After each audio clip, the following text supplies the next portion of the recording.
What is up, world? This is BakermanBrad bringing you another God of the Week. This time we're going to be taking a look at Thor, the most recent one that they let out. But we're also going to be talking about the new patch that they have. It's going to have a lot about Thor. Well, a couple other gods had some changes. There's a new game mode and a couple of new items that are in the store whenever you go in-game. So we're going to be taking a look at that.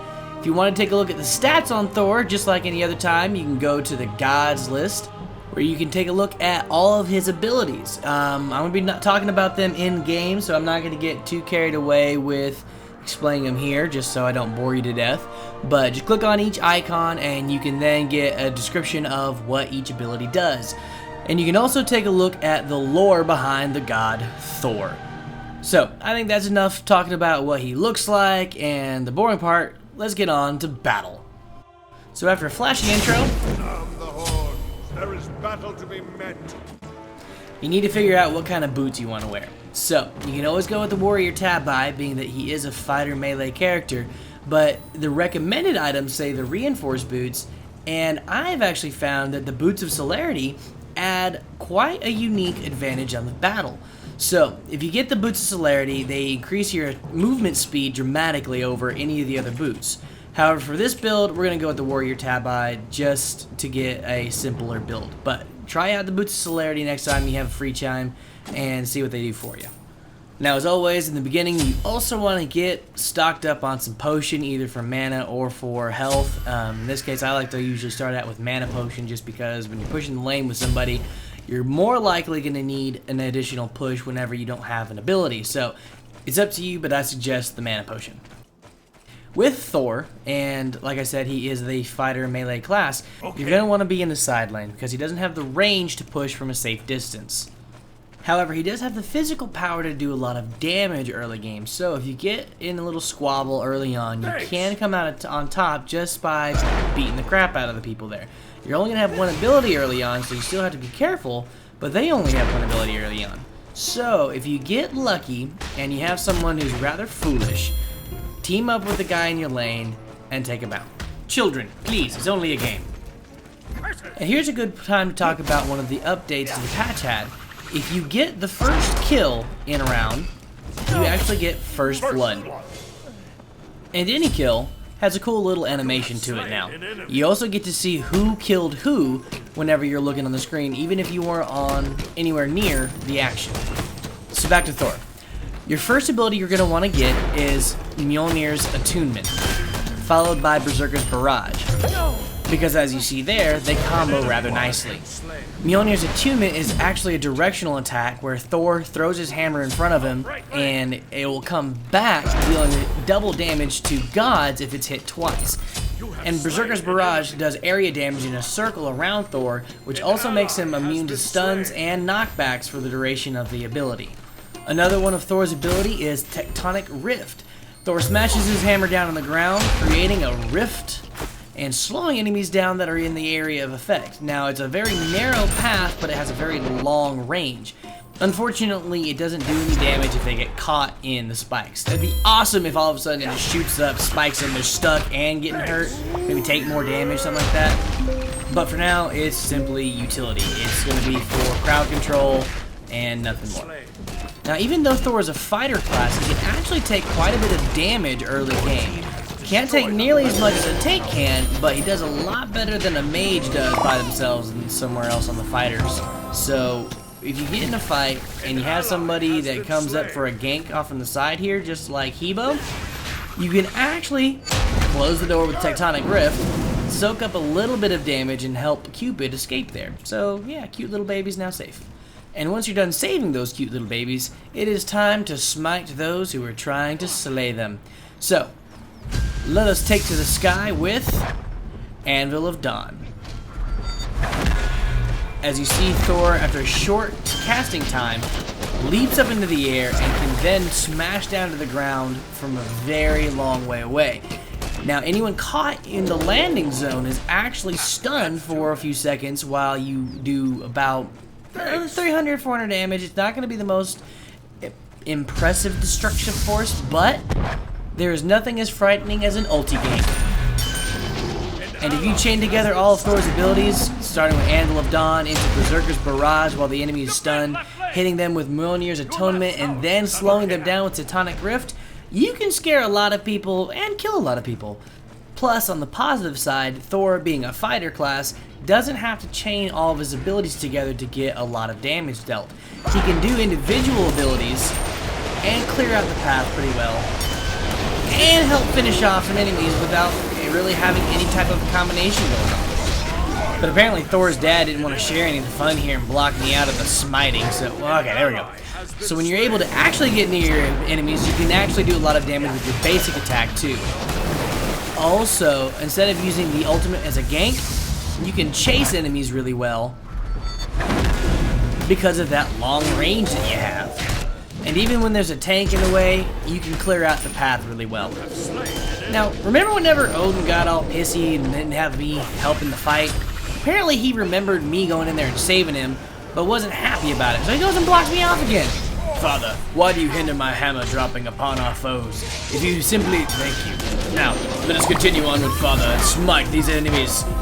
Father, why are you not helping me very much? You are not really... You're kind of just getting in the way. Father, just stop jumping around with the raven. You are an old man and a fool, Father. You do not understand the importance of... What? Ooh, candy. Well, I guess Cupid made it all better, so I'm not going to be mad at Odin anymore. Unless he blocks me out again. Now that our family issues are resolved, let's talk about strategy. Like I said in the beginning, Thor is a melee fighter character, and so he is good at pushing the lane, but he's also decent at jungling. Now, he's not going to be your character to choose from the very beginning to do that, and I'd honestly say the jungle is more your friend for ganking. But also, when you start getting involved with team fights, Thor is going to be a rather unique character in this because he has abilities that can initiate, like his ultimate. He has abilities that can slow, like his Tectonic Rift, and then his other two are attack damage. So he can be a little versatile when it comes to what role he's playing. Now, another patch note I'd like to mention is that Hebo's ultimate used to be able to go through walls, like Odin's little spears here that he's done for the 4th, 5th time. However, now, Hebo can't make it through those walls. He cannot go through the spears, he can't make it through Ymir's ice wall, and they made that change in the patch just recently. Now, as the patch pertains to Thor, they've actually made a lot of minor changes in his abilities, changing things like the cool stun time in his ultimate. They've also changed the amount of times an enemy receives damage in Berserker's Barrage. Those changes make it better for Thor when he's initiating an attack. That Tectonic Rift actually changed by the fissure popping up sooner than it did whenever he was originally released. And so now you don't have enemies walking through the middle of your rift and wondering why you haven't blocked them. Now, another thing I should mention is Thor's passive ability, which is Warrior's Madness. And as you see right above his first ability, the little icon pops up whenever it's activated. Warrior's Madness actually increases Thor's attack power whenever he's near enemy gods by about 20 points. And this ability can stack 3 times. With that said, you don't really want to have Thor all by himself around 3 gods, so you still always want to have someone with you, preferably with someone who has a little bit of a slow or stun ability, something that can keep people still so you can hit them with your hammer really hard. Now, me and Anubis here decided to ask Ao Kang to help us demonstrate this. And I think he did a very good job volunteering. Thank you, Ao Kang, for taking a hammer to the face. So as you saw, if people stay still, they really... hey, thank you, Honor. You want to help too? I'm sorry, we should have invited you as well. Thank you. Thank you very much. Anyways, I think Anubis and I did a good job demonstrating the best strategy for Thor, sticking to somebody who can make your enemies stick around too. On top of that, I know I've said at the very beginning that Thor can take a little more damage than most fighters, but he's still not a tank. So it would have been a horrible thing if we would have gone in there to start fighting the fire giant and these two would have found us instead of me hearing them. Because as Anubis is demonstrating, he can't take damage either. And a word to the wise on this, when you go to kill the fire giant, make sure that either the other team is completely dead or your team is so OP that they can't just sneak up behind you and kill you, because they do that a lot. But anyways, once everyone's been cleared out and it's just you and your teammates, you and another AD character can really go in and hammer out the fire giant rather quickly. Now I know I mentioned in the beginning that there are actually several different build trees you can do for items, but the build I used on this one was the most successful of all of the builds. So going for an attack damage character is going to be probably your best bet because all of your abilities are based on physical power. The boots are still up for grabs though on which one is the best. So again, a reminder, try those out because you may find just the right tweak for what you're needing. And if everyone's running away from you too quickly, you might want to get a little more speed. But now we're going to go on to a little bit about the new game mode, Jousting. The new game mode is called Joust Match, and is where you and a friend can go one-on-one in a similar setup like the practice matches. However, if anyone's ever played the practice match, you can definitely tell the Manticore is kind of dumb, as in very dumb. So this makes it a little more challenging because you can have someone be a tank against you, or a mage or a fighter, and you can really help find out the little tweaks that you need. Maybe try out some new abilities, some of the new items that you have in there. You can go about, check out what new, speaking of new items, we have the Spear of the Magus. And this is going to increase your magical penetration on top of a little bit more magical power. And we also have the Winged Wand, which is really good for keeping you away from slows that someone might have used. There are two more items, Death's Toll, which increases physical penetration and gives you a small amount of physical power, on top of also giving you health if your attack was the last one to kill a minion. And there's Ankh of the Golem, which is similar to the Soul Eater, giving you lifesteal, but it also has a passive ability that increases your physical power depending on how much health you have. Now, one good thing they changed about the jungle camps is that you have a health and mana buff on both sides of the map, where if you remember in the old practice matches you had all the speed buffs, power buffs, cooldown rates, reductions on the opposite end, and you always started with the health and mana buff on your side. So this makes it a little more fair for a joust match. And I can see the joust match becoming a very important tool in helping teammates understand characters and new potential strategies that you have of one-on-one characters, along with new uses for abilities like Thor's ultimate, which is also useful for running away because of that ridiculously long range. No one in sight.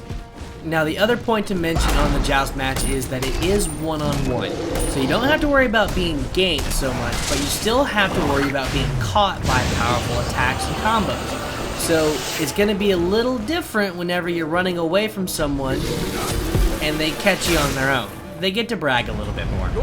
Well, I have a Minotaur that needs smiting. You have some articles you need to go look at, and you need to start getting ready for next week's God of the Week. That's going to be it for me. This is BakermanBrad. Gamers, get to smiting.